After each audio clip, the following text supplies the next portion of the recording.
मी अनुराधा पाटील, कवयित्री बहिणाबाई चौधरी उत्तर महाराष्ट्र विद्यापीठ जळगाव विधी महाविद्यालय तर्फे राष्ट्रीय सेवा योजना विभाग विशेष हिवाळी श्रम संस्कार शिबिरच्या या दुसऱ्या दिवशी मी आपल्या सर्वांचं खूप खूप स्वागत करते।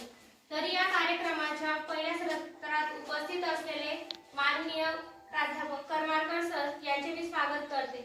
मी एनएसएस स्वयंसेविका टीशा बनिया यांना विनंती करते की त्यांनी करमाळकर सरांचा सत्कार करावा।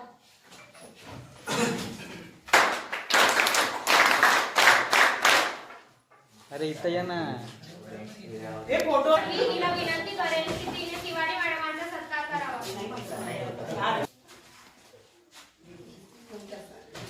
एनएसएस क्लॅप दो। करमाळकर सर हे आपल्या विधी महाविद्यालय नंदुरबार येथील ग्रंथपाल आहेत। त्यांचा विषय आहे आधुनिक तंत्रज्ञानाचं वाचन, संस्कृतीवर झालेला परिणाम व आयुष्याकडे बघण्याचा दृष्टिकोन। तर मी सरांना विनंती करेल की त्यांनी आम्हा सर्वांना मार्गदर्शन। मित्रांनो, रोज आपली काही ना कारणाने आपली भेट होत असते।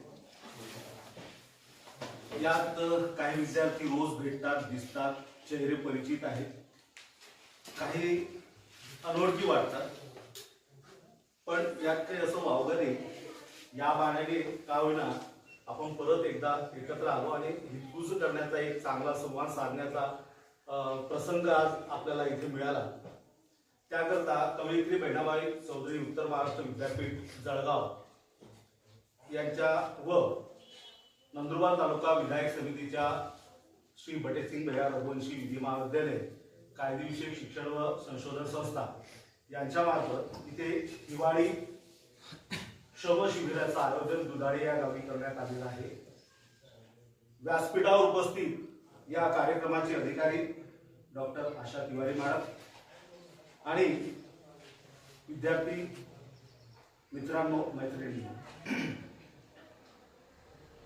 कालच उद्घाटनाचा कार्यक्रम इथे पार पडला आणि त्या उद्घाटनाच्या कार्यक्रमाला विधी महाविद्यालय डॉक्टर बाबासाहेब आंबेडकर विधी महाविद्यालयाचे प्राचार्य डॉक्टर बैरम सर यांनी आपलं अध्यक्षीय भाषण केलं आणि त्यांनी आपलं मनोगत व्यक्त केलं. आणि ते मनोगत व्यक्त करत असताना त्यांनी थोडक्यात त्यांच्याविषयी एक आणि लोक ओळखतात किंवा बोलवतात. तसंच आज सुद्धा झालं की काय असं मला वाटतं. कारण माझं आडनाव हे कर्मकर आहे. कर मर कर कर मर कर.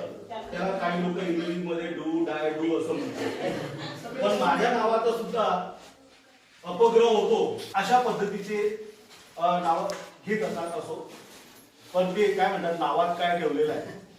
तुमचं कर्तृत्व चांगलं पाहिजे, तुमची वागणूक चांगली पाहिजे, तुमचं लोकांशी असलेलं संबंध चांगला पाहिजे, त्या सर्व काही दडलेलं आहे. मला अगदी वेळेवरती मॅडमांचा फोन होता. मॅडमांनी सांगितलं की अशा पद्धतीचं वेळ आहे, विषय आहे आणि तुम्हाला यावरती काही आपल्या विद्यार्थ्यांशी संवाद साधायचा आहे. आणि असं म्हटल्यानंतर मला थोड्या वेळासाठी म्हटलं ना, नावात काही ठेवलेलं नाव असो की नसो, कार्यकर्ता हा कार्यकर्ता नसतो. कार्यकर्त्याला दुसऱ्या गोष्टीची गरजच नाही. बर, मेन गोष्ट म्हणजे सरासोबत बोलायची हिंमत नव्हती आमची. एक शब्द काढायची. पण आज झालं असं की काल आपले सन्माननीय प्राचार्य डॉक्टर एन डी चौधरी सरांनी असं म्हटलं की हा NSSचा श्रमशिबिराचा कार्यक्रम आहे आणि तुम्ही जास्त टेन्शन घ्यायचं नाही, एन्जॉय करा, मनोरंजनात्मक कार्यक्रम आहे. यातून तुम्हाला काय शिकायला मिळतं ते शिकायचं आहे. रोज आपल्याला काहीतरी शिकायला मिळतं, शिकायचं आहे. टेन्शन अजिबात घ्यायचं नाही. तसंच जे पुढचे 10, 15, 20 मिनिटं जितक्या वेळ मी तुम्ही मला सहन करणार तितक्यापर्यंत तुम्ही सहन करा. टेन्शन घेऊ नका. विषयाला सुरुवात करण्यापूर्वी एक चारोळी मी तुम्हाला सांगतो. पाणोपाणी शब्द असतात शांतपणे, पुस्तक शिकवतं जगणं हळूच अलगदपणे, वाचन रुजलं की संस्कार फुलतात, वाचन रुजलं की संस्कार फुलतात, शब्दातूनच उद्याचे नागरिक घडतात, शब्दातूनच उद्याचे नागरिक घडत असतात. तर ही वाचन संस्कृती रुजली पाहिजे आणि ती टिकली पाहिजे. याकरता आधुनिक आणि पारंपरिक तंत्रज्ञान म्हणजे पारंपरिक पद्धती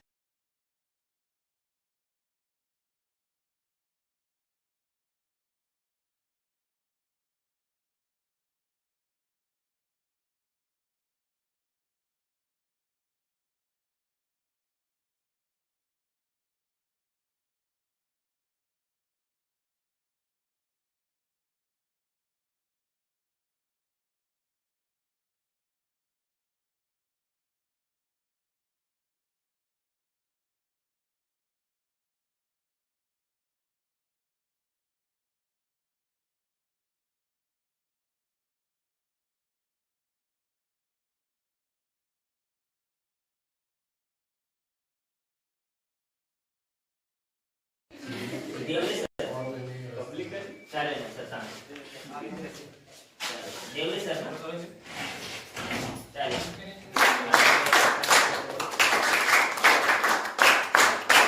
नमस्कार. आजच्या या कार्यक्रमाच्या दुसऱ्या सत्रात उपस्थित असलेले आपले मान्यवर संतोष पावरा आणि विशाल गावित यांचं स्वागत करते.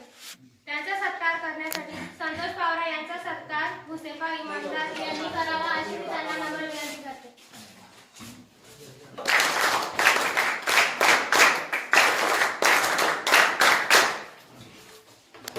विशाल गावित यांचा सत्कार विनायक राजपूत यांनी करावा अशी मी त्यांना विनंती करते. NSS क्लॅप दो.